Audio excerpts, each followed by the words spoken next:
Bonjour à toutes et à tous et bienvenue dans un nouvel épisode de mon podcast. Franchement, je suis super content de vous retrouver aujourd'hui. Merci d'être là, merci d'écouter, merci de prendre ce petit moment pour vous. Aujourd'hui, on va parler d'une question aussi vieille que le monde, mais qui reste super actuelle. L'argent peut-il vraiment acheter le bonheur? On en parle partout, au travail, en famille, entre amis, et surtout sur les réseaux sociaux, où tout semble tourner autour du succès, du lifestyle, de la réussite. Mais derrière tout ça, est-ce que l'argent garantit vraiment une vie heureuse? Vous allez voir, la réponse n'est pas si simple. Alors installez-vous, respirez un bon coup, et c'est parti. 1. C'est quoi le bonheur? Avant même de parler d'argent, parlons de ce mot magique qu'on utilise tout le temps, le bonheur. Pour certains, le bonheur c'est une vie tranquille, sans drame. Pour d'autres, c'est l'aventure, le mouvement, les projets. Pour d'autres encore, c'est simplement passer du temps avec ceux qu'ils aiment. On a tous une image différente du bonheur, et franchement, c'est normal.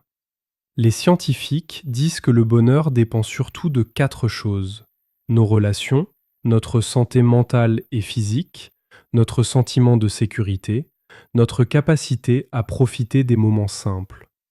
Ce qui est fou, c'est que la plupart de ces choses ne coûtent pas forcément cher. Un bon café le matin, un sourire, une conversation sincère, une promenade quand il fait beau.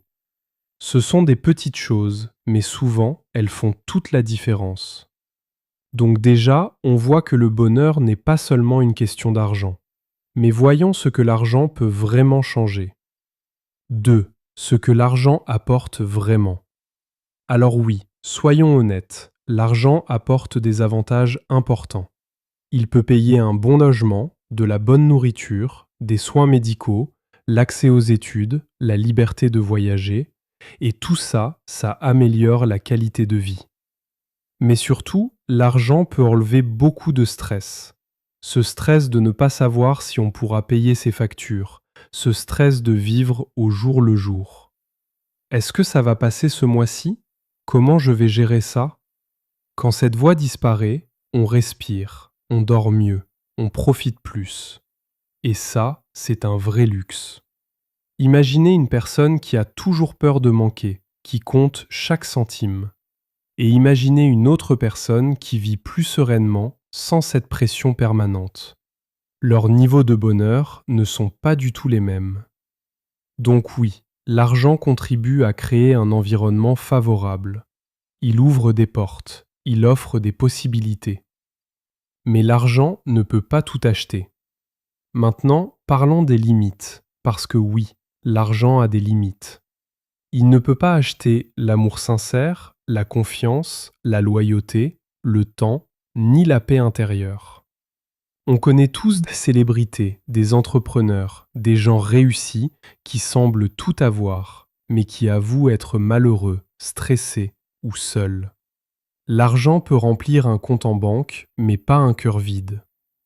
Et à l'inverse, certaines personnes très modestes sont incroyablement heureuses, parce qu'elles ont des relations fortes, une famille unie, ou une paix intérieure qu'aucun billet ne peut acheter. Comme quoi, le bonheur est parfois là où on ne l'attend pas.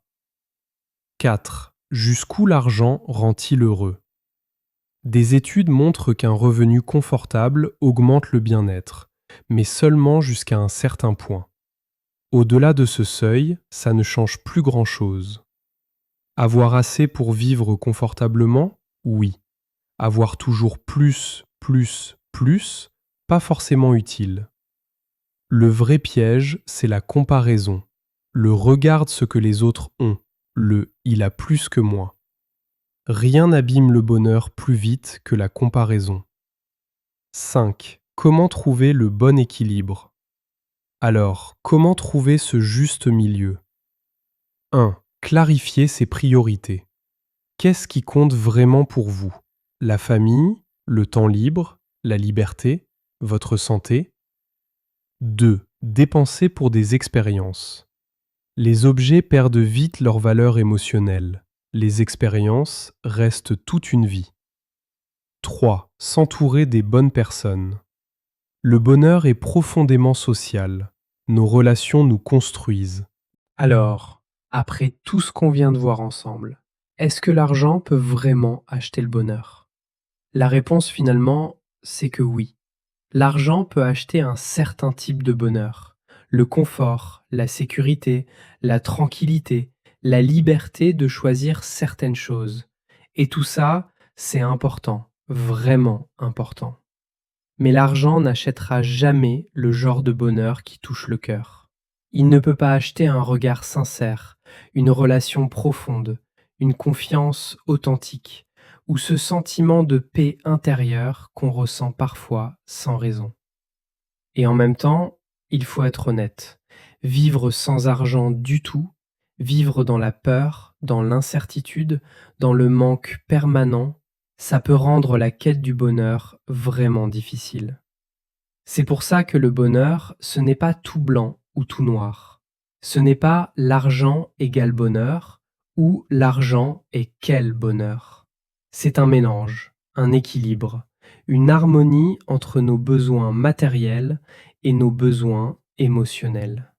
Le bonheur, c'est un équilibre entre ce que l'on possède, ce que l'on vit et ce que l'on ressent.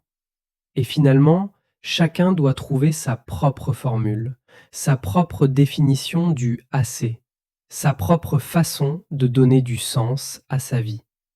Et peut-être que le vrai bonheur, c'est justement de savoir reconnaître ce qui compte réellement et de ne pas laisser l'argent prendre toute la place. Merci infiniment d'avoir écouté cet épisode jusqu'à la fin. Ça me touche beaucoup que vous preniez ce moment pour réfléchir avec moi. C'est grâce à vous que ce podcast existe et que je peux partager ces sujets qui me passionnent. Si cet épisode vous a parlé, si vous avez appris quelque chose ou si ça vous a simplement fait réfléchir, n'hésitez pas à liker, à vous abonner et à activer la cloche pour être alerté du prochain épisode. Et surtout, partagez cet épisode avec quelqu'un que vous aimez, quelqu'un qui se pose peut-être les mêmes questions. Parce que parfois, une simple conversation peut vraiment changer la façon dont on voit la vie. Dans les prochains épisodes, on va continuer à explorer des sujets importants, profonds, humains. Des questions qu'on se pose tous, mais dont on ne parle pas toujours. Merci encore pour votre présence, votre attention, votre confiance. Je vous souhaite une très belle journée, une très belle soirée. Où que vous soyez, j'espère que vous trouvez un petit moment de bonheur aujourd'hui. Prenez soin de vous, vraiment. Et on se retrouve très, très bientôt pour un nouvel épisode. À la prochaine.